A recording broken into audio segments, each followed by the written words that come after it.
que se comparten, llamémoslo así, que tratan de supervisar sus áreas de acción, ¿verdad? A nivel internacional vimos que también el esquema es algo parecido, ¿verdad? Muy bien. Vamos a ver funciones básicas de una bolsa de valores en un mercado de valores. O sea, ¿qué rol juega una bolsa de valores? Ese lugar físico o electrónico donde llegan a reunirse oferentes y demandantes de títulos valores para que se constituya un mercado de valores. La primera son tres funciones. La primera es la formación de precios justos. Y esto es que exista suficiente información para que el vendedor y el comprador tomen una decisión informada. ¿Ok? Y esto tiene que ver con dos elementos ahí de riesgo moral y selección adversa. El riesgo moral es cuando alguien posee más información que el otro y entonces lo trata de engañar. Por ejemplo, si yo tengo un carro que yo lo choqué, lo reparé, pero sé que quedó mal, ¿verdad? Y lo voy a vender a precio de mercado, yo sé que en realidad ese carro no está como otros de año semejante y modelo semejante, porque sufrió un desperfecto y eventualmente hay que invertir dinero en el futuro. Y entonces, si yo le escondo esa información al vendedor, es algo que yo lo sé, porque el carro era mío, porque yo sé lo que le pasó, y entonces, si yo le escondo esa información al vendedor, digámoslo así, me lo estoy gorreando, ¿verdad? Estoy haciendo algo que no debería hacer, porque yo poseo mayor información que él, ¿verdad?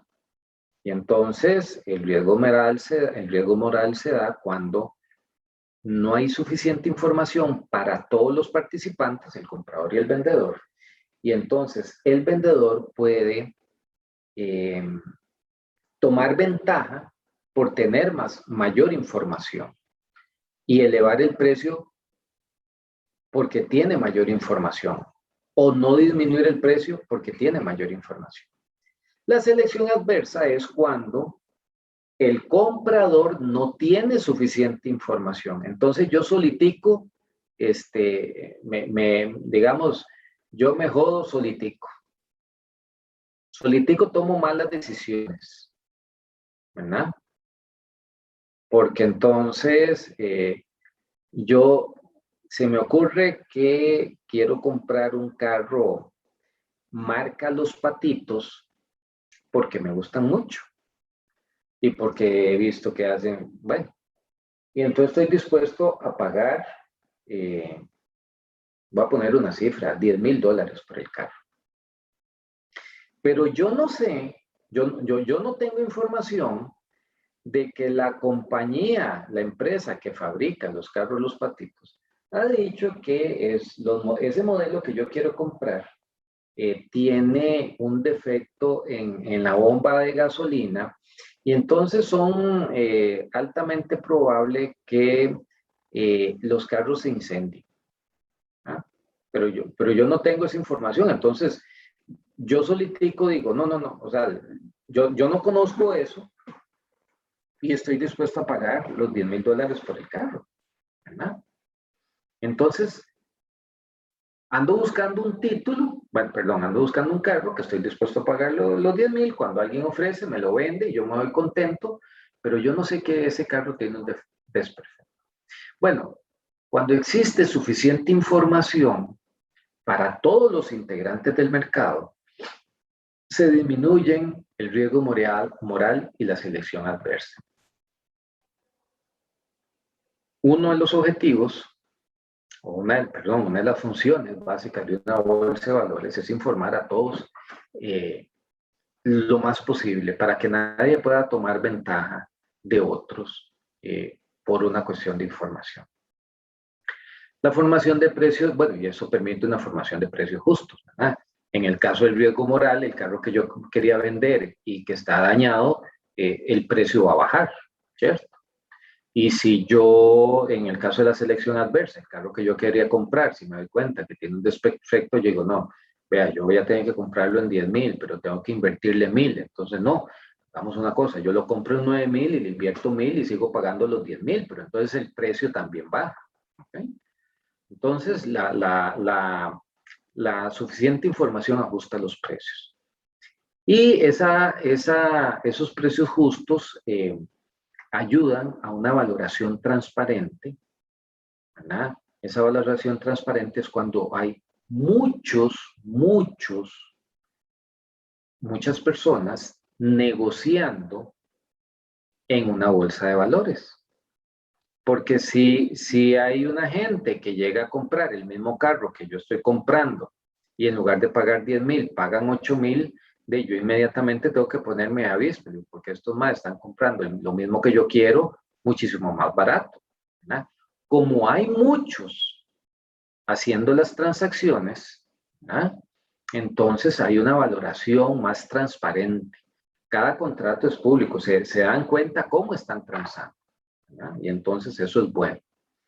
Y finalmente, la equidad en la negociación. Porque en la bolsa de valores, los que llegan, todos, digamos, tienen la misma posibilidad de comprar un bien o de vender un bien, ¿verdad? Y compiten contra otros, pero a nadie están obligando a que venda un título o a nadie están obligando a que compre un título, ¿verdad? Si yo pienso que el título valor vale $5,000, ¿verdad? Y empiezan en 4,500, yo digo, pucha, la verdad es que sí, yo lo compraría en 4,500. Si viene otro y dice, no, yo lo compro en 4,600. Y entonces vengo yo, no, yo le doy 4,700. Si viene un tercero y dice, no, yo le doy 4,900. Si viene un cuarto, yo digo, no, yo le doy 5,200. Entonces yo digo, bueno, está bien, yo ya no estoy dispuesto a pagar más de 5,000, no lo voy a comprar. Pero yo tuve las mismas condiciones que cualquiera para comprar el título de valor que yo quería. O sea, hubo una equidad en las oportunidades de negociación. Y todas estas tres cosas, digamos, ayudan a una formación de precios justos. La segunda función básica de una bolsa de valores es que los títulos que ahí se transan, que se compran y venden, son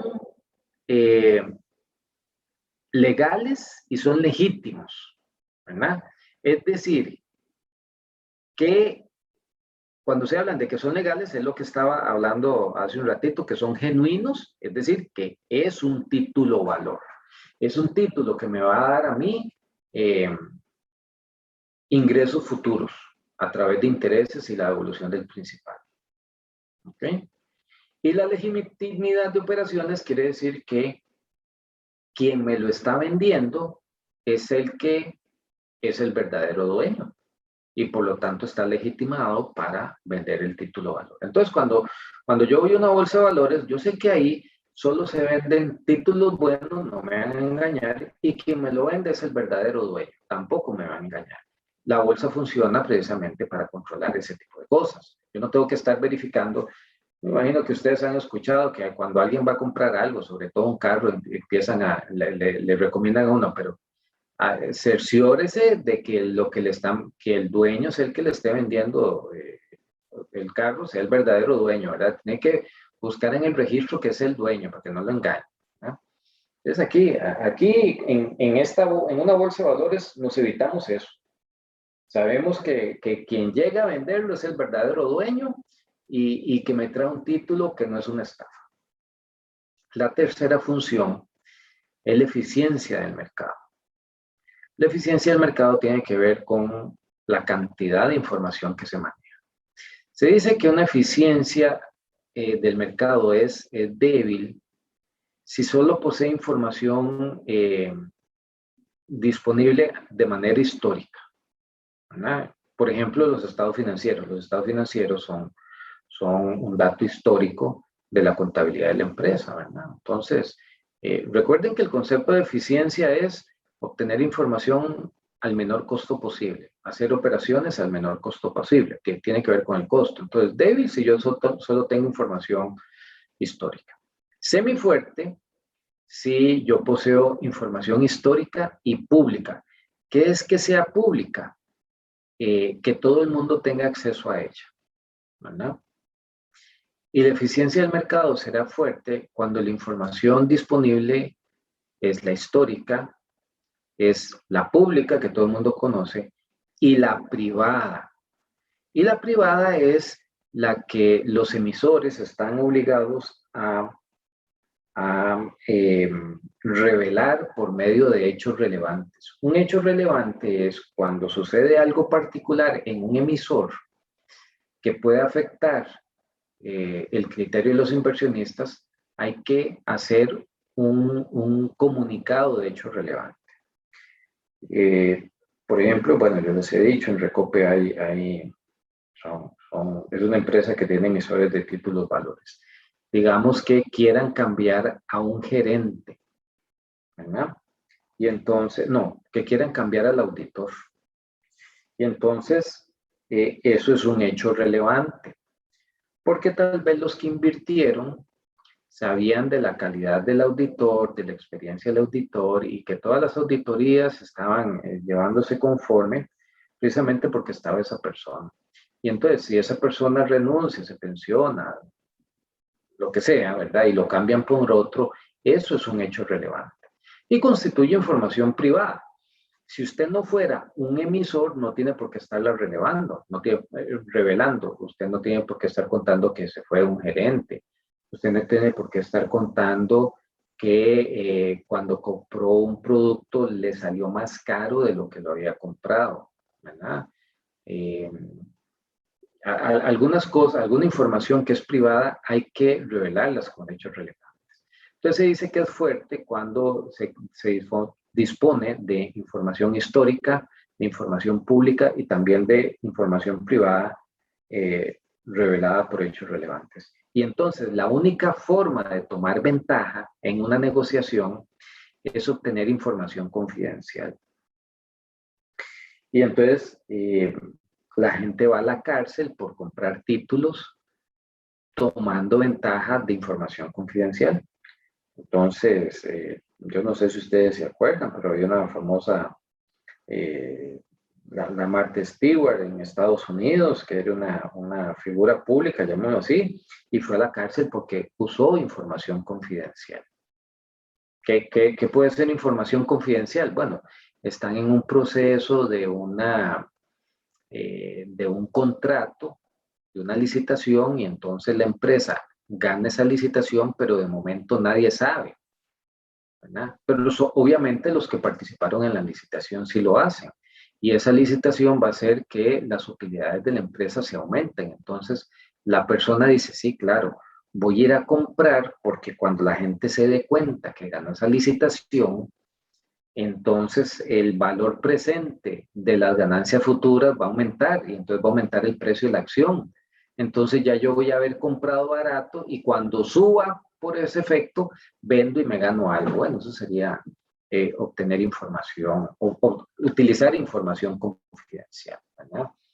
Si están, yo supongo, para un poco más actualizado, ¿verdad? Que estas empresas farmacéuticas que distribuyen las vacunas tenían conocimiento confidencial de por dónde iban los resultados de sus experimentos, ¿verdad?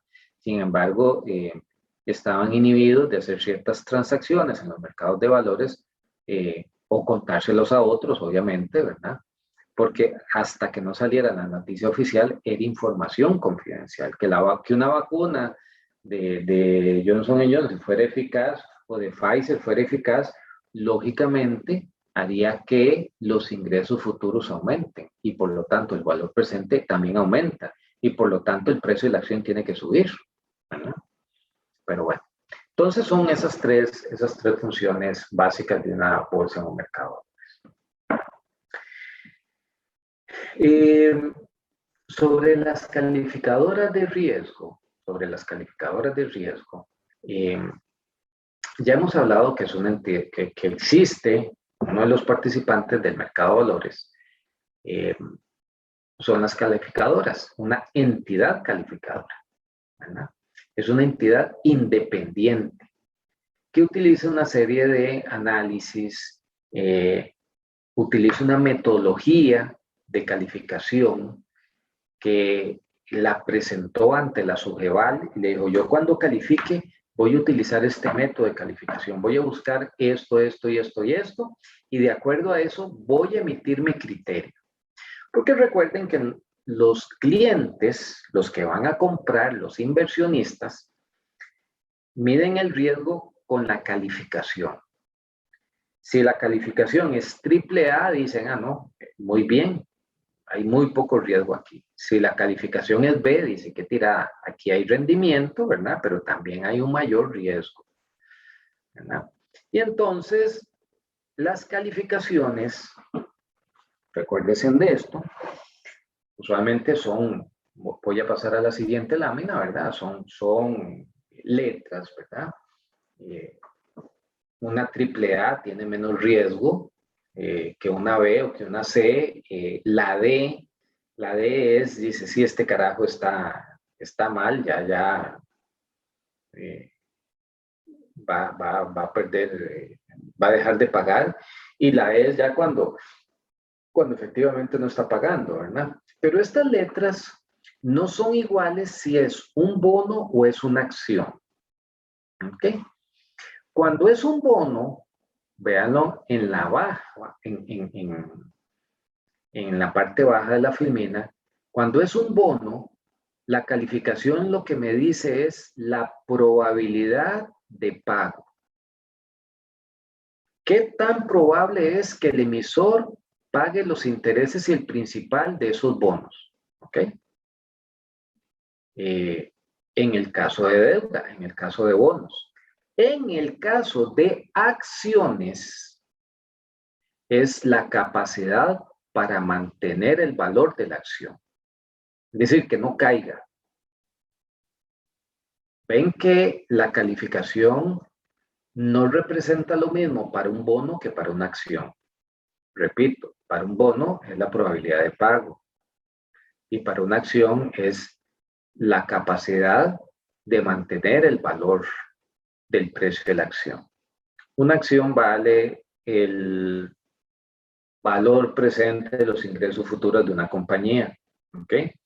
Entonces, en principio, cuando usted la compra, lo que dicen es sí, yo en realidad voy a tener ganancias por las utilidades, por los dividendos.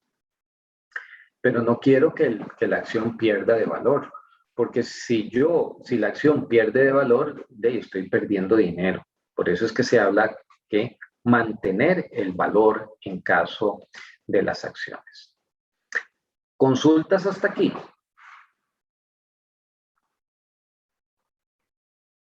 ¿Estamos bien? Sí, profe. Muy bien, avancemos 5 minutitos. Hemos hablado que uno de los participantes del mercado de valores son las sociedades administradoras de fondos de inversión, ¿verdad? Se le llaman SAFIs.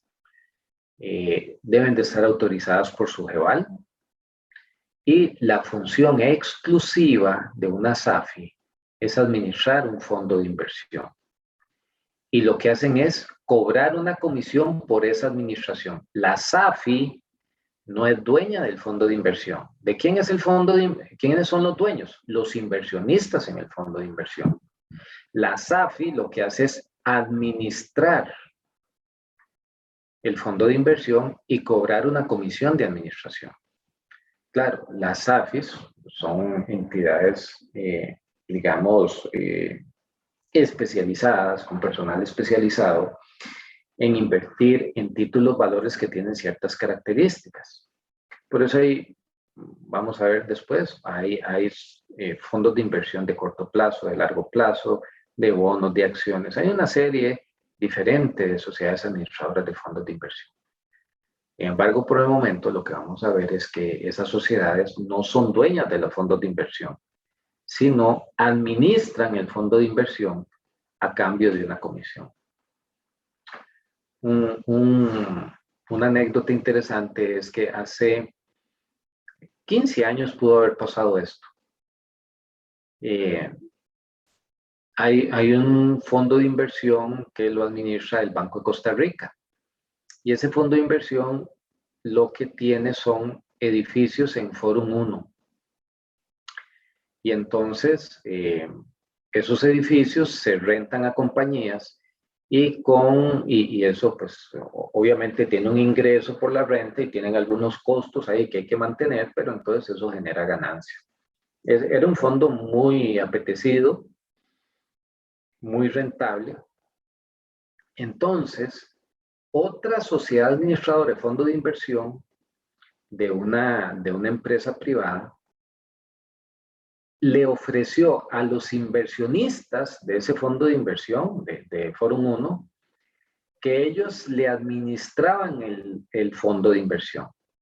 Vean qué interesante, porque fue el Banco de Costa Rica el que lo creó, el que compró los edificios, el que aceptaba las inversiones, el que hacía todo el procedimiento. Y cuando ya estuvo bien bonito, ¿verdad? Bien armado, vino otro y le digo, ¿saben qué, inversores? Yo le ofrezco que se los administro mejor. Entonces, votemos para que ustedes quiten de administrador al Banco de Costa Rica y yo soy su nuevo administrador. ¿Verdad? Y bueno, eso sucedió hace como 15 años. Los inversionistas que tenían su dinero ahí votaron que querían mantenerse con el Banco de Costa Rica, nada más para terminar de contarles el chisme. Pero esto nada más lo que refuerza es que la SAFI no es la dueña del fondo de inversión, es la administradora. ¿Okay? Y vamos a ver, antes de seguir, tengo las 6:53. Hagamos el primer receso, muchachos y muchachas, y regresamos a las 7:03. ¿Estamos de acuerdo? ¿Profe? ¿Qué, profe? Señorita. Es que yo tenía una pregunta antes de irnos. Es Sí, rápida. señor. Es Sí. que con los temas que usted estaba hablando al inicio, digamos, las primeras diapositivas que hablaba, digamos, de formación de precios justos, legitimidad y demás, es que yo estaba viendo en el libro de Matarrita porque yo lo que había hecho era como seguir lo que decía el programa, digamos, las páginas del libro, y yo estaba viendo que esos temas están como en otras páginas. Entonces, no sé, era para ver si, no sé, entonces usted nos puede decir como qué páginas tenemos que manejar así, porque yo lo había empezado a leer y como para hacer un resumen y demás, pero me estaba basando solo en las páginas que decía el programa, entonces no había leído estos temas que se hablaron al inicio. Pero ¿verdad que el hombre escribe bonito? Entretenido. Sí, muy claro. Muy claro y muy interesante. Entonces, vean, parte de mi función es presentarle, no importa lo que diga el programa, presentarle lo que, bueno, sí importa lo que diga el programa, pero presentarle el material de las funciones del sistema financiero, de las bolsas de valores, etcétera, etcétera, aunque a alguien, al coordinador, se le haya olvidado cuáles son las páginas o hayan cambiado las páginas, ¿verdad? Es brindarle información. Entonces, en realidad, aunque en la lectura no esté, sí hay que tener presente que es bueno tomar apuntes de la materia que uno da y por supuesto, que no va a haber nada evaluable que no esté en el programa. ¿Verdad? Lo que sí pueden estar totalmente seguros, porque sería un error, es que algunos temas los incluyamos sin que estén en el programa. Lo que pasa es que algunos temas generales, ¿cómo se llama? Digámoslo así, son muy generales y abarcan algunos subtemas. Entonces, esta cuestión de las funciones de una bolsa de valores no está tan explícito en el programa, pero en un curso de mercados bursátiles tenemos que conocer cuáles son esas funciones básicas. Yo no sé si le respondo. Yo sé que no le di las páginas, pero lo que le estoy diciendo es, si pueden repasar los temas que estamos viendo aquí, siempre es bueno. Sobre todo con Matarrita, que escribe muy bonito. Ok, profe, gracias. Ok. Bueno, tomamos el descanso entonces y regresamos a las 7:03, por favor. ¿Ok? Muchachos y muchachas, estamos de vuelta.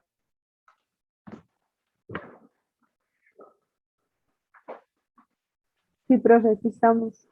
Muy bien. rápidamente algunas cosas que cuando hablamos de títulos valores, hablamos de títulos patrimoniales cuando son acciones comunes o preferentes. Perdón, ustedes ya saben lo que es una acción común, aquel que me da derecho a voz y voto y a todos los beneficios. Una acción preferente tiene algunas limitaciones, ¿verdad? Pero en algunos casos, alguna gente le pide porque aunque no le den voto, ni le den voz, ¿verdad? Si le dicen, si hay una distribución, lo primero que le vamos a dar a usted es tanto y mínimo tanto. Bueno, también hay títulos valores que son financiamiento de capital de trabajo, es decir, que son de vencimiento de muy corto plazo y se le llama papel comercial, ¿no? Y en el Código de Comercio hay varias figuras, pero todo lo que venza a menos de 360 días, llamémoslo así, a un año, se le llama papel comercial.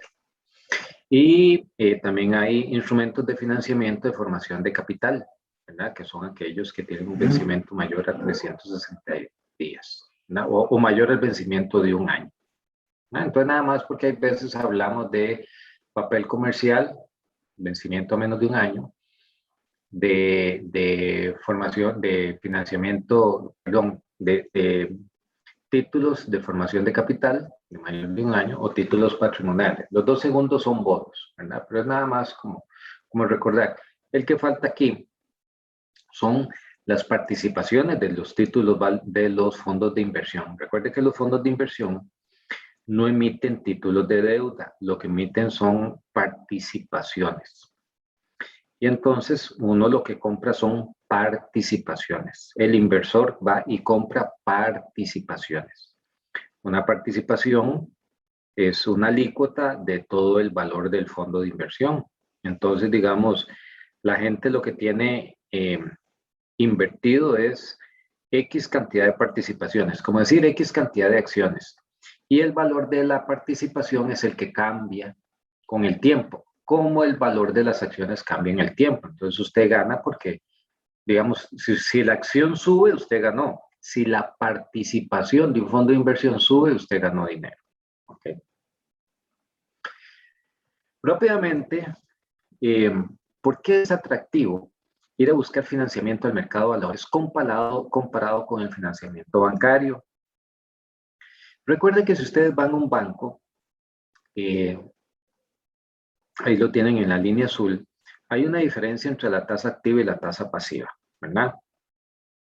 ¿Quién me dice que es una tasa activa en un banco? Muy bien, entonces, la pegó muy bien la primera. La segunda, usted habló de la tasa básica pasiva. La tasa básica pasiva es un promedio de tasas pasivas de los bancos. Hay diferentes plazos, hay toda una metodología para calcularla. Pero en un banco normal, ellos tienen una tasa activa y una tasa pasiva. Porque el banco pide prestado, o sea, cuando usted llega al banco, le está pidiendo prestado le está prestando al banco. Y, o sea, usted llega al banco y deja su dinero como un ahorro, en realidad lo que está haciendo es prestándole al banco, ¿verdad?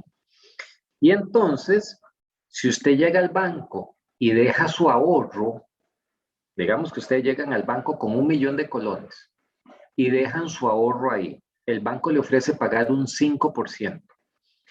Contablemente, ¿dónde registra el banco eso? ¿En un activo o en un pasivo?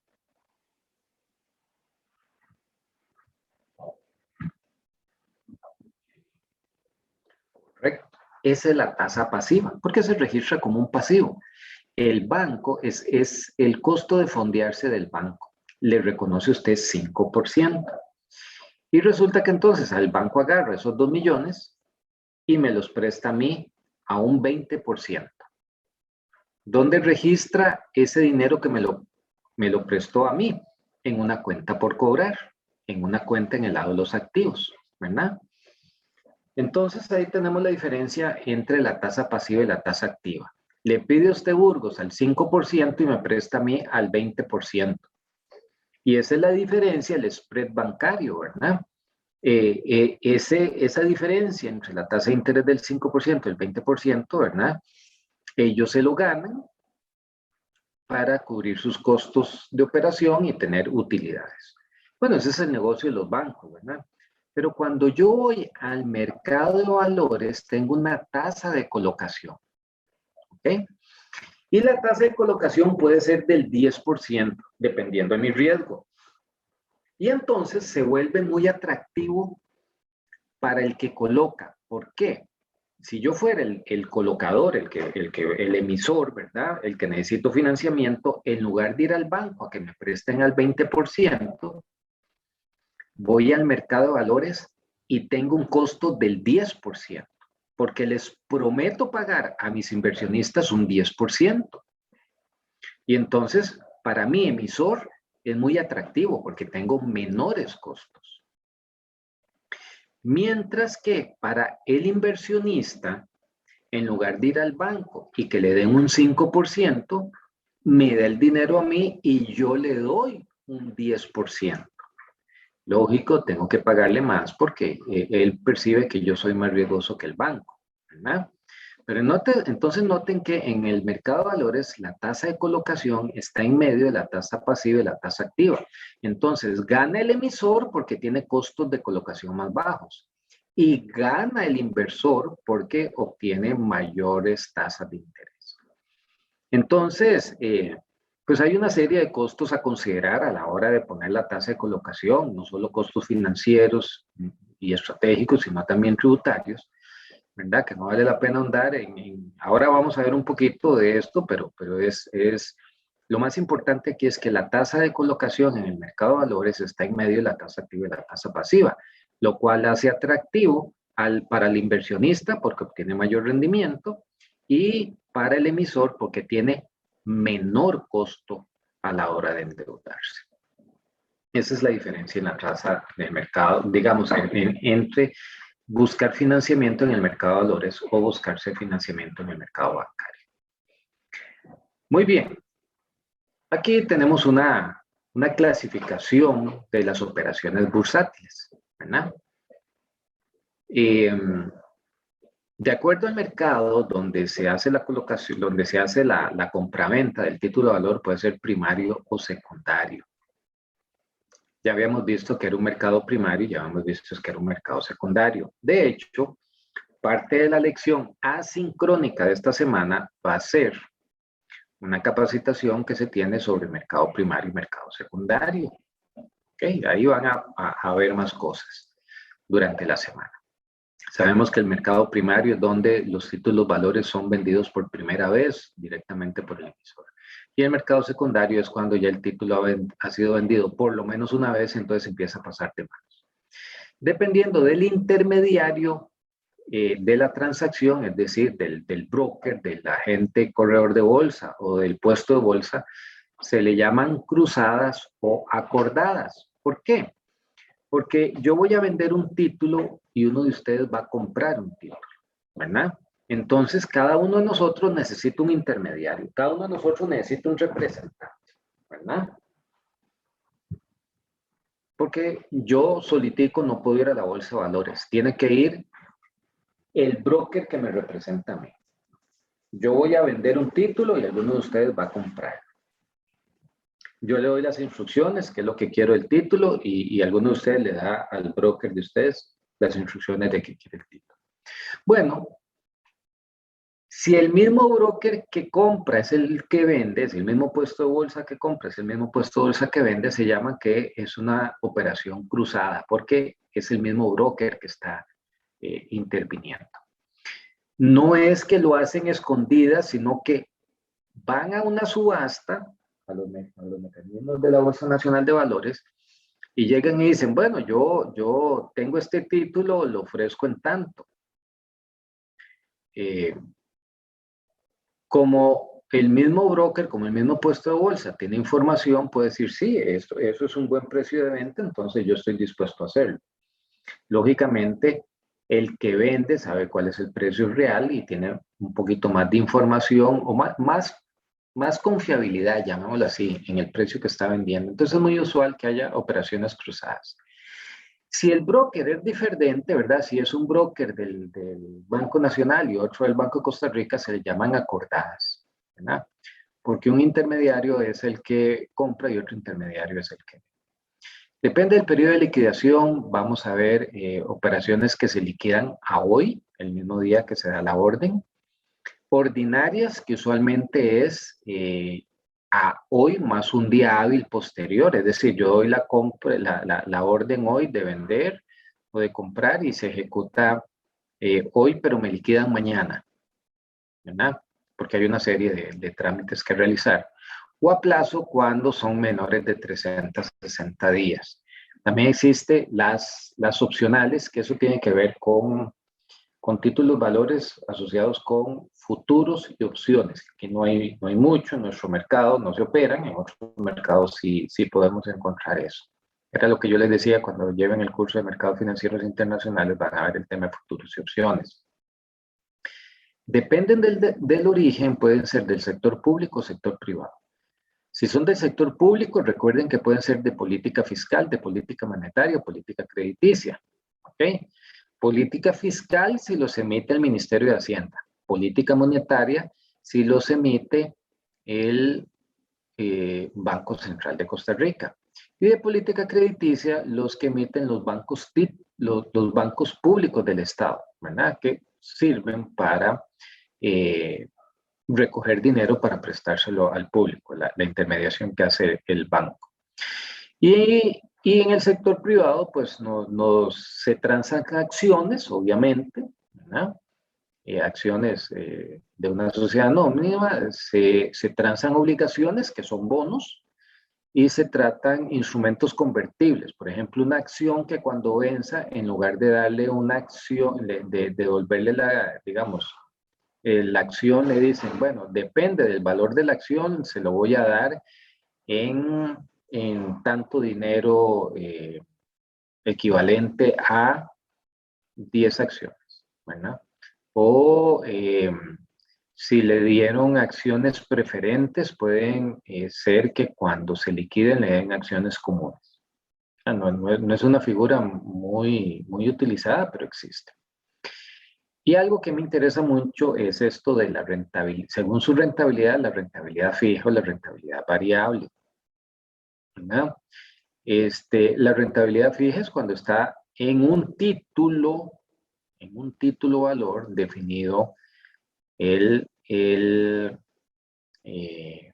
monto de la tasa de interés que me van a reconocer. El título dice, pagaré al portador una tasa de interés del 10% de manera trimestral hasta el diciembre del 2021.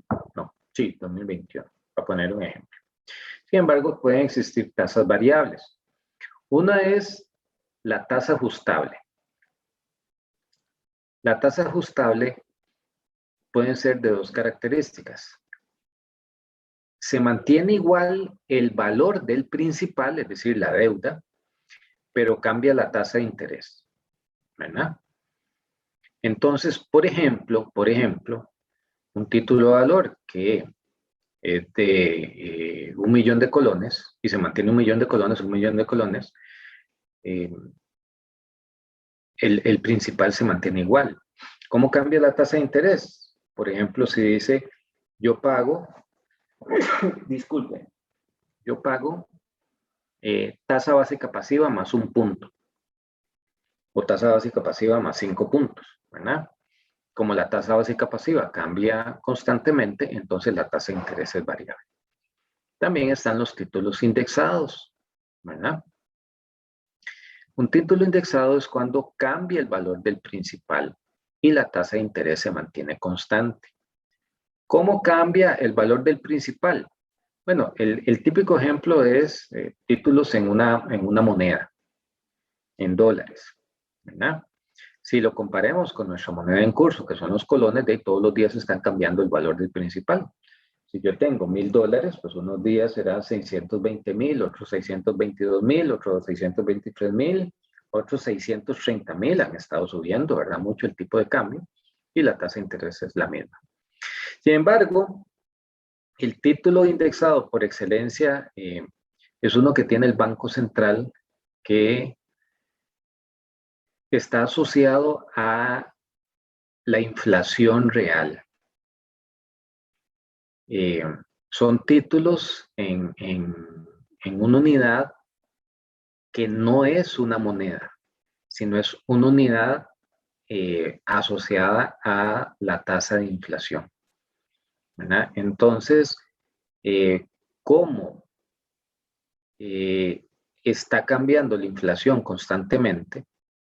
Entonces se ajustan al valor real del dinero, que está asociado al índice de inflación, y sobre eso va a tener una tasa de interés, de tal forma que usted siempre va a tener un rendimiento real por encima de la inflación. ¿Okay?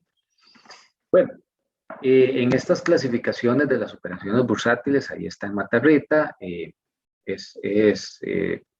digamos, dependiendo, como les digo, si es por mercado, si es por intermediarios, por liquidación, si es por rentabilidad. Lo más importante que hay que tener claro es primario y secundario, ¿verdad? Beneficios de cotizar en bolsa. O sea, ¿qué gano yo, empresa, si tengo una empresa de cotizar en una bolsa de valores? Bueno, que ya mi fuente de recursos no solo es el banco, ni son solo las utilidades, sino también puedo ir a una bolsa de valores. Evito el apalancamiento porque si yo vendo acciones, no emito deuda, ¿ok? Yo me puedo financiar vendiendo acciones y lo que estoy haciendo es aumentando mi patrimonio. Mientras que si yo voy al banco, lo que estoy aumentando es mi pasivo. Si voy a cotizar en bolsa, tengo una mayor capacidad de negociar con los bancos, ¿verdad? Porque si el banco sabe que yo o le pido al banco o le pido al banco, hay veces se puede dar el tupé, ¿verdad? De decir, no, esto, si no le gusta, va jalando.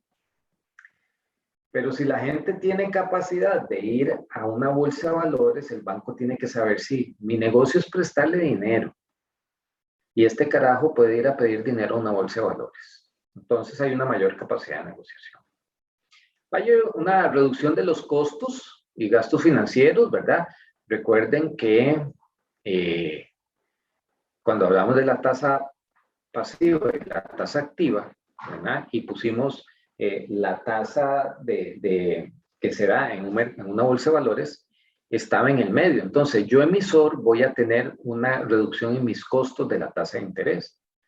Y eso se ve reflejado en menor gasto financiero. Y eso es bueno, ¿verdad? Tengo un mejor manejo de la volatilidad del mercado porque los préstamos bancarios usualmente están asociados a tasas volátiles, ¿verdad? Como le decía Burgos hace un rato, tasa básica pasiva ahora está muy baja, pero en otras épocas está muy alta. Entonces, si yo tengo un préstamo, tasa básica pasiva más 5 puntos, en algunos momentos voy a estar pagando más y en otros momentos voy a pagar menos. Pero si yo hago una emisión en una bolsa de valores, siempre voy a pagar la tasa que prometí. La tasa de colocación va a ser esa misma. Es más facilidad obtener recursos a largo plazo, ¿verdad?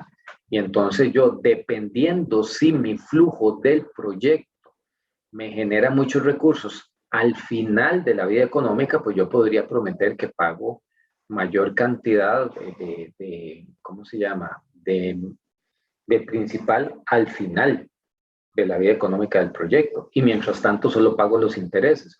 Mientras que en un banco siempre me van a pedir que vaya amortizando parte del principal y parte de y la totalidad de los intereses, obviamente. Hay un valor ahí, se define el valor de mercado, porque cuando yo emito acciones en una bolsa de valores y se transan las acciones en la bolsa de valores, todos están poniéndole precio a mi empresa, ¿verdad? Si sube, si baja, y están midiendo los riesgos que está corriendo la empresa, porque están ante los ojos de todos. Entonces hay una valoración ahí interesante de lo que puede costar. Eso me facilita un proceso de fusión o de adquisición con otras compañías, porque si mi empresa está aumentando su precio o disminuyendo su riesgo, ¿verdad? Entonces, podría ser atractivo para un proceso de fusión o para un proceso de adquisición por parte de otra compañía, ¿verdad? El solo hecho de estar valorado cada acción en la empresa ya facilita mucho en una fusión o una adquisición ponerle el precio al valor de la acción. Y lógicamente eso de que aumenta la imagen y la proyección es Es como entrar a un club selecto, ¿verdad? Entonces aumenta la imagen. Claro, entrar a ese club selecto hay una serie de controles y condiciones que tienen que dar, entonces pues se vuelve, tiene sus costos, pero aumenta la imagen de la empresa. Claro, también hay responsabilidades de cotizar en la bolsa. Si yo emito acciones y las vendo en una bolsa de valores, puedo compartir el control de la empresa. Si hay muchas utilidades, tengo que compartir el éxito del negocio, porque hay gente que tiene acciones y parte de las utilidades se van a ir con ellos, ¿verdad? Pero también debo de dar información periódica a entes externos y tener algunas cuestiones que me pide la SUGEVAL, como los estados financieros auditados por entes externos, un código de gobierno corporativo, ¿verdad?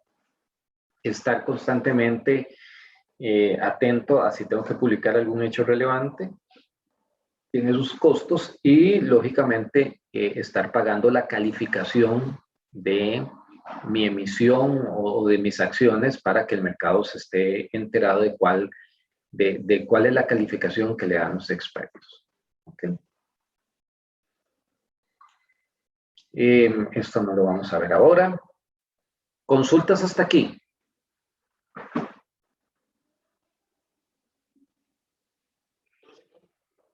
Muy bien. Este reglamento de oferta pública de valores ya ustedes lo leyeron, ya ustedes hicieron un buen resumen. ¿Ok? Yo voy a pasar muy rapidito por esto, por aquello de que alguien tenga alguna duda. Si alguien tiene alguna duda en alguno de los artículos, ¿verdad? Entonces paramos y lo aclaramos. Pero esto tiene que ser algo que ustedes ya hicieron en la tarea. ¿Okay? Lo primero es que el concepto de valor, ¿verdad? Bueno, ¿qué es un título valor o qué es el concepto de valor, ¿verdad? Es cualquier derecho de contenido económico o patrimonial. ¿Por qué económico o patrimonial? Económico es el derecho que yo tengo a que me paguen los intereses por el dinero que invertí en esos bonos. O el derecho que tengo que me den utilidades por el dinero que invertí en las acciones. Por eso hablan de derecho de contenido económico patrimonial, que está en un documento que, por la configuración jurídica que dice el Código de Comercio, puede ser objeto de negociación en un mercado de valores. Y recuerden que cuando hablamos de negociación, ya lo habíamos dicho, que tenga un precio fijado y que pueda traspasarse. Y esto es que legalmente el dueño sea quien lo vende y que lo que me está vendiendo realmente es un título valor, ¿verdad? Entonces ese es el concepto de negociación. En el artículo 3 hablamos de instrumentos financieros que se consideran valores, entonces acciones, obligaciones, que son bonos, ¿verdad? De un emisor público privado, documentos que por su naturaleza jurídica, ¿verdad? Son títulos valores según la ley o la práctica mercantil, ¿verdad? Que son documentos relacionados con fideicomisos o mecanismos de titularización, que vamos a ver más adelante, y los certificados de participación de los fondos de inversión, que era lo que yo le llamaba las participaciones de los fondos de inversión. Eso es lo que se puede negociar en una bolsa de valores, ¿verdad? Ahora, entonces decimos que existe un valor en los documentos o los instrumentos representativos de contratos de inversión o emisión relacionados con ese contrato. Tiene que ver con un fideicomiso. En los certificados que otorguen a sus tenedores derechos de participación en un patrimonio, y esto es una acción, o de los productos provenientes que vengan de procesos de titularización y otros productos estructurados. Cuando hablan de otros productos estructurados es lo que ustedes han escuchado tal vez, que llaman vehículos de propósito especial, ¿verdad? Pero son mecanismos como fideicomisos, ¿verdad? Que la figura legal lo que hace es poner en un tercero la administración de ese proceso de compra y venta de títulos, valores y de la administración. El artículo 15 dice que ¿qué debo entender yo como oferta pública? Dice, se entiende por oferta pública de valores todo ofrecimiento expreso o implícito, o sea, no, claramente que yo estoy diciendo, vendo estos títulos valores así, de forma clara o con algunos recovecos, ¿verdad? O sea, si implícitamente yo aquí tengo algo que yo les voy a vender y que les va a pagar intereses durante los próximos 5 años y al final le voy a devolver lo que ustedes me pagaron. Aunque no sea tan explícito, ¿verdad? Implícitamente están diciendo que es un título valor, o sea, que es un bono. Que se proponga emitir, colocar, negociar o comercializar valores y que se transmuta por cualquier medio al público o grupos determinados. Y aquí, importante, entre una diferencia entre una oferta pública general y una oferta pública restringida. Una oferta pública general es la que va dirigido al público en general. Y una oferta pública restringida es la que va dirigida a lo que se llaman inversionistas institucionales. ¿Quiénes son inversionistas institucionales? Empresas, incluso pueden ser personas de gran capacidad, que tienen más de $1 millón y que están jugando ahí en la bolsa de valores, y que su negocio precisamente sea ese, de andar buscando buenos títulos para invertir. Entonces, los fondos de inversión, ¿verdad? Son los fondos de pensión, disculpen, los fondos de pensión reúnen esa característica de un inversionista institucional, ¿verdad? Son expertos en el tema. Los fondos de inversión también son instituciones inversionistas institucionales, expertos que todos los días pasan en eso, ¿verdad? Puestos de bolsa, etcétera, etcétera. Entonces, algunas emisiones, ¿verdad? Van dirigidas exclusivamente a ese tipo de público, porque son, llamémoslo así, expertos en el tema. Y entonces es tan complicada la emisión y la colocación y la estructuración que para los que pasan día a día es muy fácil entenderlo, pero para el público general puede ser un poquito más difícil. Por eso se habla de una oferta pública restringida y obviamente va a esa gente que tiene mayor conocimiento. Importante esto.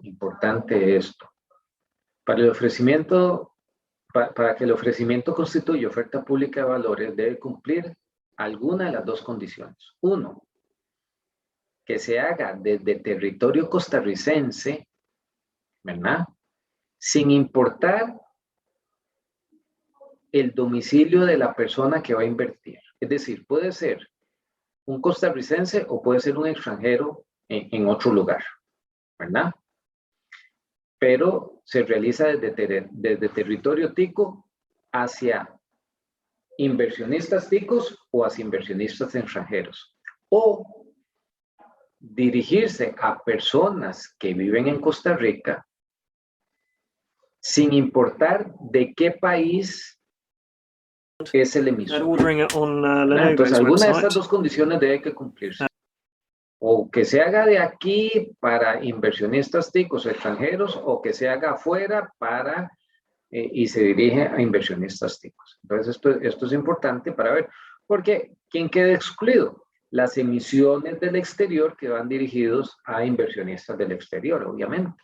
Eso es lo único que queda excluido. El resto, todo es bajo la ley nuestra, ¿verdad? En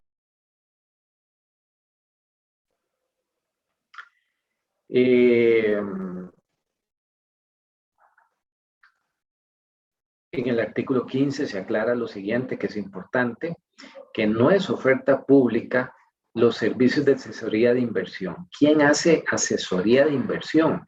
Los puestos de bolsa, las sociedades administradoras de fondos de inversión. En ambos, el cliente es el que decide en qué invertir. Y ambos, el puesto de bolsa, a través de su agente corredor de bolsa, o la sociedad administradora de fondos de inversión, a través de su inversionista en fondos de inversión, recomiendan en qué invertir, es decir, asesoran. Tal vez la palabra no es recomiendan. Ven el perfil de riesgo de la persona y le dicen, de acuerdo a su perfil, tiene estas opciones. Pero el inversionista es el que decide. ¿Ok? Entonces, eso no es oferta pública. Lo que hacen los puestos de bolsa no es oferta pública, lo que hacen las sociedades administradoras de inversión no es oferta pública, es una asesoría en el proceso, ¿verdad? Artículo 6, supuestos de oferta pública de valores, ¿verdad? Se presumirá que hay una oferta pública de valores, el ofrecimiento de títulos valores que se realiza en medios de comunicación colectiva, y esto implica todo, ¿verdad? Radio, prensa, televisión, etcétera, etcétera, volante, todo lo que sea público. O el ofrecimiento por parte de un emisor de valores accionarios, ¿verdad? En una misma emisión o de características análogas a otros valores de oferta pública del mismo emisor. Entonces, esto uno tiene que ver más con los medios que se utilice y otro tiene que ver con la parte accionaria de si yo quiero ampliar o no quiero ampliar. Bueno, si quiero más bien ampliar, eso es la única opción, la cantidad de acciones en circulación. Lo vamos a ver más adelante. El ofrecimiento de valores emitidos en forma estandarizada. Ya hablamos de la estandarización la semana pasada, y pues el ofrecimiento o colocación de valores en una emisión entre un número mayor de 50 inversionistas. Entonces, si yo pongo en la página, por supuesto que no lo voy a hacer, pero si pongo en la página de mediación virtual que yo ofrezco títulos valores a ustedes, como son menos de 50, no es una oferta pública. Y aunque fueran 50, yo no estoy incumpliendo con la ley. Pero si yo se los ofrezco a todos los de la cátedra, que son más de 50, ¿verdad? Entonces, se constituye en una oferta pública de valores. Este número de 50 es mágico. Recuerde que el reglamento habla de un número mayor de 50, es decir, 51 o más. Porque hay gente que se dedica a recaudar fondos y hacer esto de lo que estamos hablando en grupos pequeños.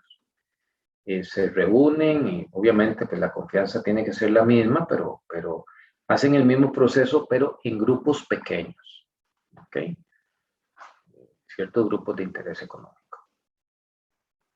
Ya hablamos de las emisiones estandarizadas la semana pasada, que son títulos que tienen idéntica fecha de emisión, idéntica fecha de vencimiento, idéntico valor facial, idéntica moneda, idéntica tasa de interés, ¿verdad?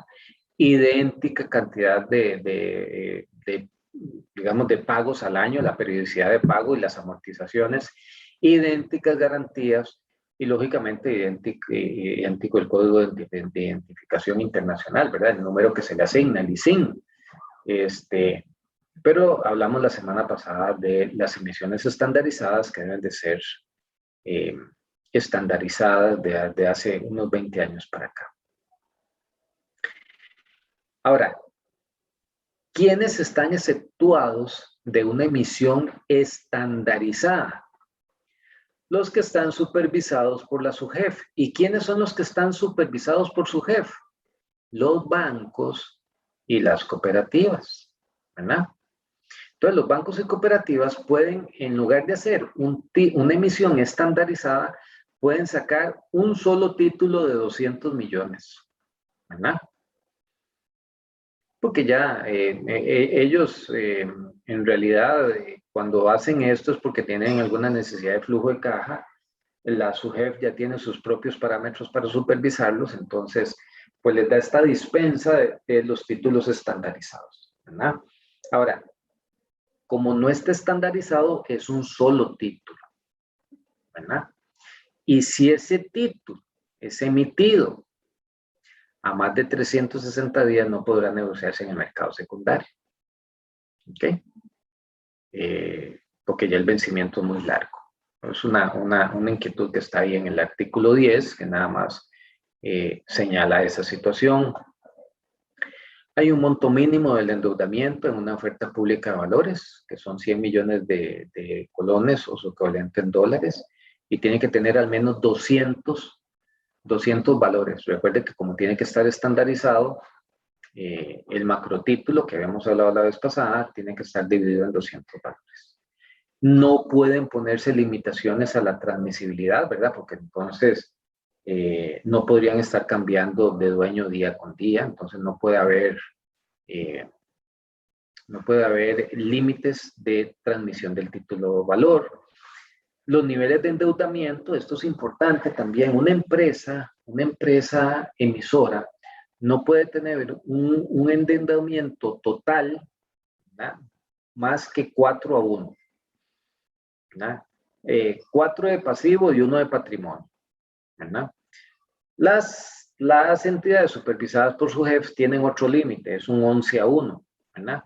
Porque las entidades supervisadas por su jefe, sobre todo, bueno, los que hacen intermediación financiera, que son los bancos, y el negocio de ellos es pedir prestado, o sea, apalancarse, pedir prestado para prestar. Entonces, tienen tienen un nivel de endeudamiento mayor. Para las empresas emisoras, lo más que puede estar es 4:1.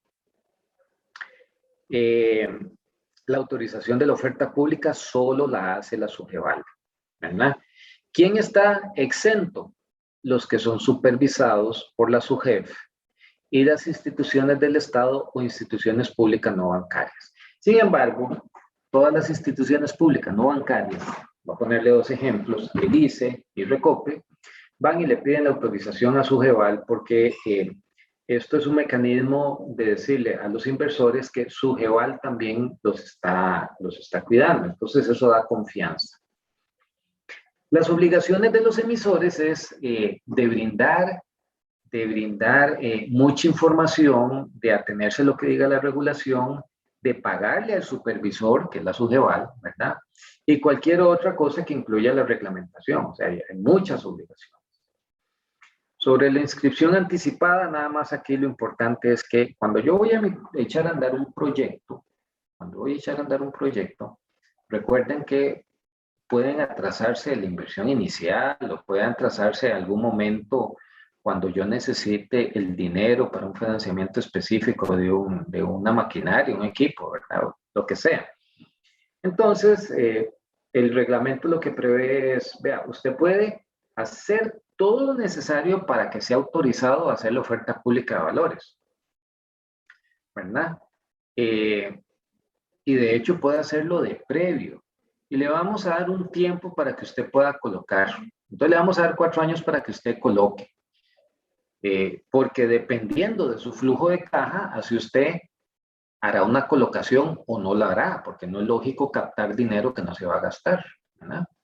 Entonces, es posible obtener los permisos y en determinado momento ya acudir al mercado a hacer la colocación. Una cosa es el permiso y otra cosa es la colocación. Muy bien, hay algunos requisitos importantes para estar inscrito en el Registro Nacional de Valores Intermediarios. Que no se les olvide el Registro Nacional de Valores Intermediarios. El Registro Nacional de Valores Intermediarios es, como decir, una lista donde están todas las emisiones y todos los intermediarios. Y si usted no está ahí, no puede hacer una oferta pública de valores.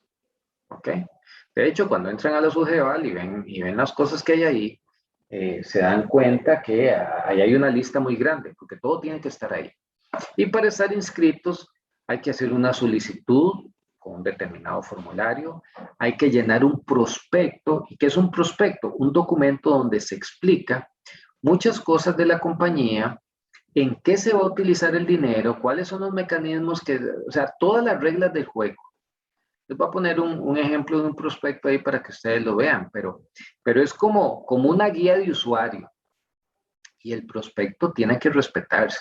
O sea, yo no puedo decir que voy a utilizar la emisión para comprar para hacer una sustitución de maquinaria y después dedicarla a comprar terrenos. No. El prospecto, como le digo, es un documento donde están las intenciones con las que yo voy a cumplir para obtener el dinero y en qué voy a utilizar el dinero, cuáles van a ser los mecanismos de control, y hago una explicación detallada para que la gente lo lea y tenga confianza en la idea de negocio mía. Obviamente hay que tener una calificación de riesgo, tiene su costo. Y bueno, Ya hablé un poco del prospecto, vamos a pasar lo del prospecto. Tengo que estar brindando información financiera, ¿verdad? Recuerden que anualmente tengo que tener estados financieros auditados y presentar trimestralmente los estados financieros parciales. Los estados financieros anuales son auditados y los trimestrales no es necesario que sean auditados. Y también tengo que estar presentando un flujo de caja proyectado un año para ver digamos, al menos a un año, para ver la capacidad de pago que tiene la empresa. Una serie de documentos legales, ¿verdad? Acuerdos de junta directiva relacionados con la emisión, los estatutos vigentes, los estatutos del emisor, una serie de documentos legales que hay que presentar y cualquier información o documentación relativa a las garantías que voy a dar. ¿Ok? Vamos con el artículo 42. Artículo 42 tiene que ver con colocaciones en el mercado primario. En el mercado primario hay 3 mecanismos de colocación: ventanillas, subastas y contratos. Como les puse una capacitación en mercado primario, lo van a ver en la capacitación, entonces ahí van a ver estos mecanismos. Hay que tenerlos claros: ventanilla, subasta y contrato de suscripción. Bueno, entonces me voy a pasar esto porque ya tienen en la sesión asincrónica. Esto no. Perdón. Me voy a volver aquí donde dice mercado primario. Son 2 actividades las que ustedes deben de realizar de capacitación. Una sobre mercado primario y una sobre mercado secundario. Ahora les voy a enseñar dónde están los links. Pero entonces esto es parte de la clase asincrónica. Y lo último que está ahí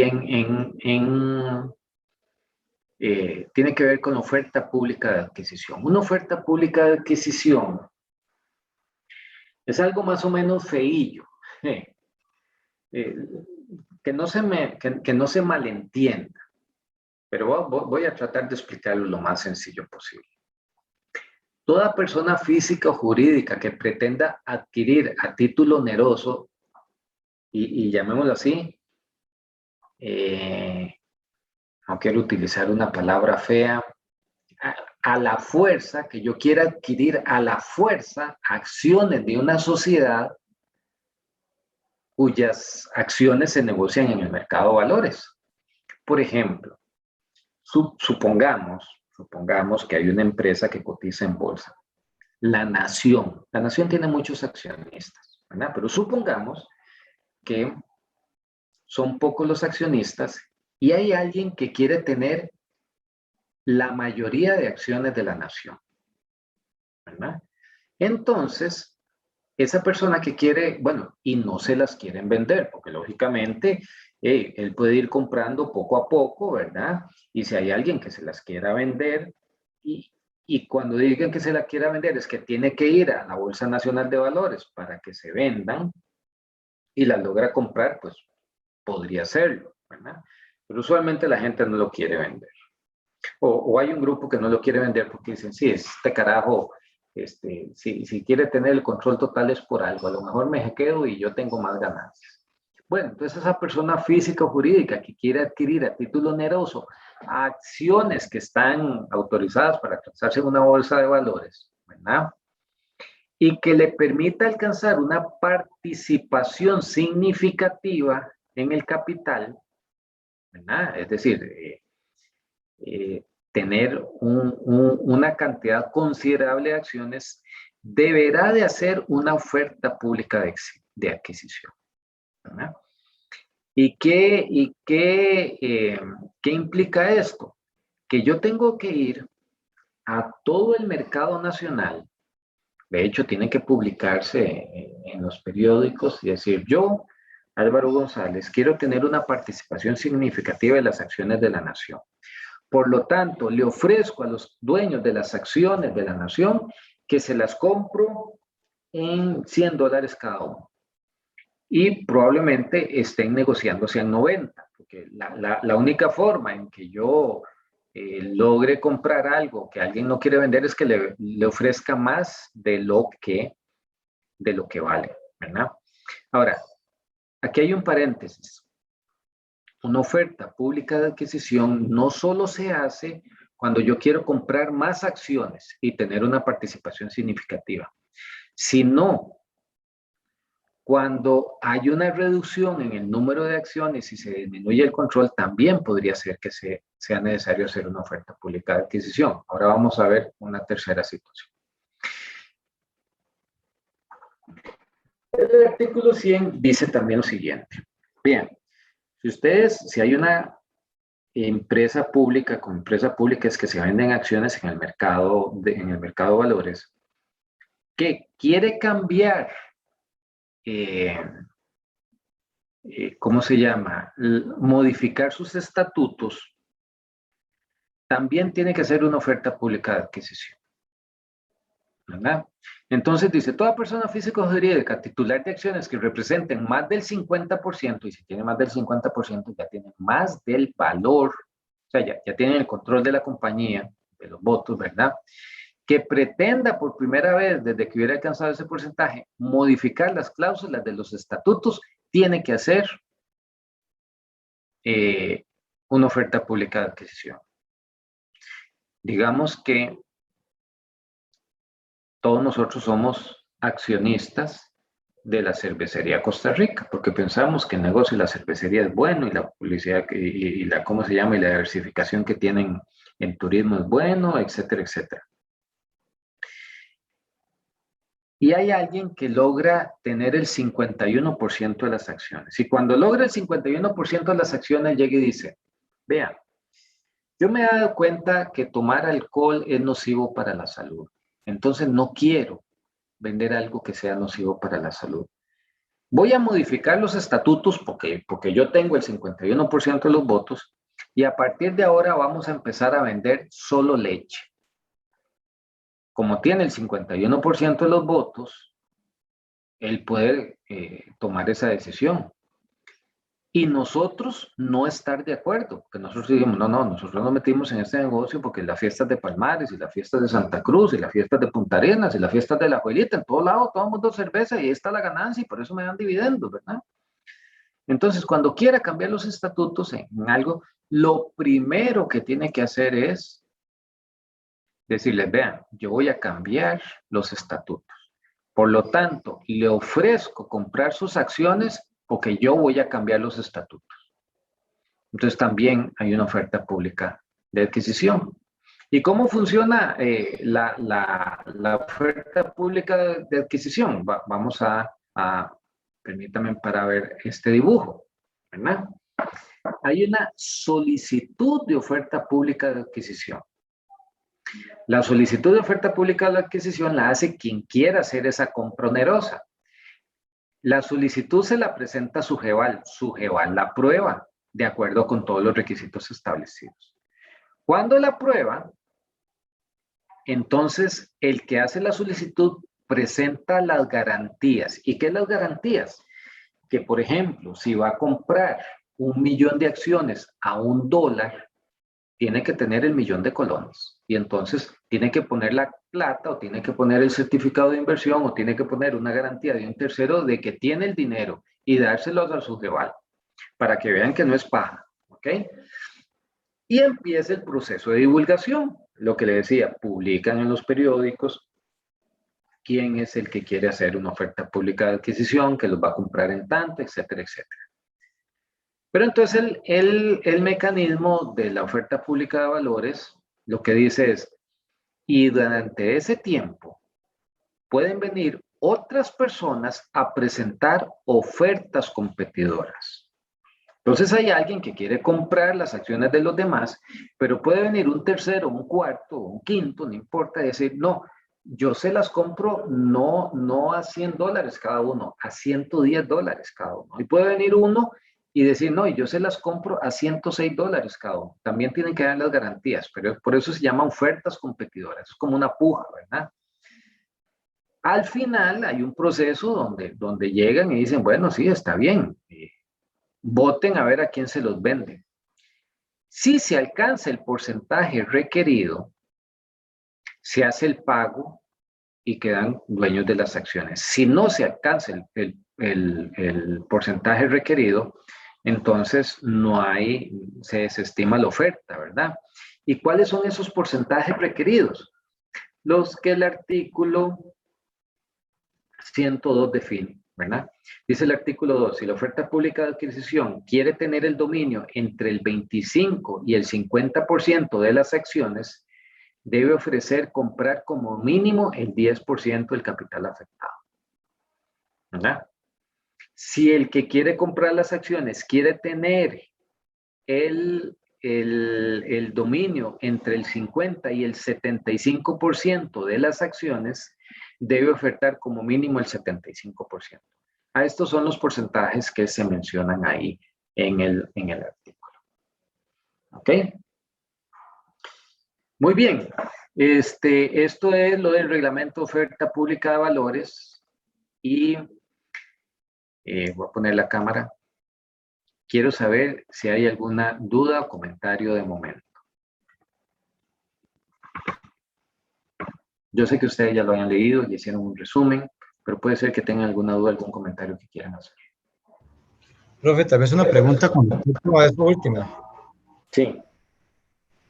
Bueno, si yo quiero hacer una oferta pública de adquisición, Sí. porque como estaba el ejemplo de la cervecería, yo ya no quiero vender licor y quiero vender leche. Sí. Lo que queda claro es, ok, yo tengo el 51% de los votos. Así es. Y yo tengo que hacer una oferta para comprar los 49 que quedan o compro menos. No. Eso es lo que no me queda claro. Muy bien, perfecto. Está bien. El tema es así, Josan. Usted tiene el 51%. Usted tiene la mayoría de los votos. Usted puede hacer lo que le da la gana porque tiene la mayoría de los votos, ¿verdad? Y entonces, como tuvo una mala experiencia con el alcohol, dijo, no, ya no quiero vender alcohol, quiero vender leche. Pero nosotros, el resto que nos metimos, ¿verdad? Somos minoría. Entonces, esta reglamentación lo que hace es proteger a la minoría. Nosotros que tenemos el 49, no podemos hacer nada con respecto a su decisión. Entonces, ¿qué es lo que usted hace? Usted lo que dice es, vean, señores, yo quiero cambiar los estatutos. Por lo tanto, les voy a dar la posibilidad a ustedes de que me vendan la acción a tal precio, ¿verdad? Y tiene que estar evaluada por entes externos, ¿verdad? Para que sea un precio justo, para que ustedes puedan salirse del negocio. Le voy a decir por qué. Porque si usted agarra el ejemplo, la cervecería ya no vende cerveza, sino vende leche, probablemente nadie quiera comprar esos títulos valores. Probablemente si yo tengo títulos de la cervecería y los voy a vender en el mercado, en la Bolsa Nacional de Valores, muchos quisieran comprarlo porque dicen que las fiestas son espectaculares, ¿verdad? Entonces yo digo, no, yo quiero comprar solo por ir a las fiestas, ¿verdad? Entonces para mí venderlas hoy sería muy sencillo. Pero si en lugar de vender cerveza, van a vender leche, tal vez ya la gente diga, no, hombre, es que clase de fiesta, ya en lugar de cerveza lo que van a dar es leche y heladitos y arroz de leche, no friegue, para eso voy ahí a la soda tal, ¿verdad? Entonces ya no es tan fácil vender los títulos valores. Por eso es que tiene que hacer una oferta pública de adquisición. Llegar y decir, les ofrezco comprar a tal monto para que ustedes tengan la opción de deshacerse de las acciones sin pérdida patrimonial. Yo no sé si me expliqué, Joxan. Sí, entonces no, era para tener esa claridad, digamos, si todos quisieran irse, yo tengo que tener por obligación la cantidad necesaria para poderles pagar y poder hacer ese cambio. Eso era lo que quería llegar. Totalmente de acuerdo, sí, así como usted lo está diciendo, usted dice, sí, yo quiero dejar de vender eso y tengo que tener la cantidad de dinero por si el 49% restante quiere venderlo, yo pagárselo. ¿No? Porque Perfecto. es un cambio sustancial del giro del negocio. Tal vez yo lo puse muy extremo, ¿verdad? Que cambiar de de la cervecería por lácteos, ¿verdad? Pero alguien puede decir, no, es que vea, hemos estado en el negocio de la industria y queremos pasarnos al negocio inmobiliario. Nada, es un cambio radical del giro del negocio.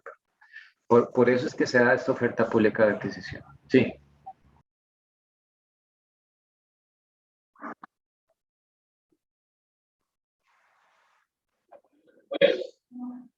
¿Cuál? Dígame, a ver. La de New Coca-Cola, que ellos cambiaron la receta de Coca-Cola y entonces que un montón de gente se empezó a quejar porque hicieron unas pruebas y la gente al parecer, creo que fue como un 80 o un 90% les gustaba más el sabor a Pepsi que el sabor a Coca-Cola. Entonces, que sacaron en el 2000 la New Coca-Cola y que entonces todo el mundo empezó a quejarse y las acciones de Coca-Cola se hundieron y después la volvieron a traer y todo eso. Un cambio así sería uno como el que usted decía con Joxan, ¿o no? No, porque en este caso se mantiene en el negocio. Tal vez eso es un fallo en la estrategia, ¿verdad? Porque el giro del negocio sigue siendo el mismo. El problema es que quisieron cambiar, ¿verdad?, el sabor de la Coca-Cola. Entonces ahí más bien es como, bueno, lo primero es que en esas empresas tan grandes es difícil que alguien tenga el 51% de las acciones, ¿verdad? Porque es tanto dinero y tanta participación que hay alguien que domine. Pero la legislación lo que hace es cambiar los estatutos, y cambiar los estatutos es el corazón del negocio. Que yo no me voy a dedicar a vender gaseosas, sino me voy a dedicar a construir edificios, por ejemplo, ¿no? Les voy a decir, el último que hubo aquí fue de Enur. Enur manejaba todo lo que antes era los supermercados grandes, lo que era Walmart, ¿verdad? Y ellos querían deshacerse de eso y meterse a la parte de desarrollar infraestructura. Entonces, el último que recuerdo, así bien sonado, es ese de Inmobiliaria Enur, que dijo, ya no queremos dedicarnos al área de los supermercados, queremos dedicarnos al área de la construcción.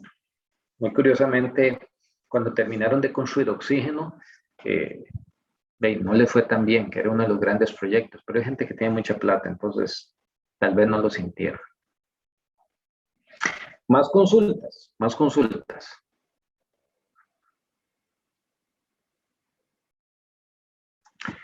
No más. Entonces, son las 8:02. Si les parece, regresamos a las 8:12. No sé si hacemos el quiz a las 8:12 o lo hacemos después del último tema que tengo, que es breve. ¿Qué prefieren?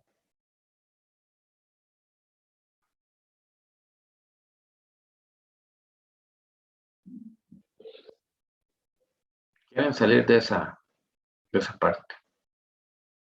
Bueno, entonces hagamos una cosa. Hagamos el descanso.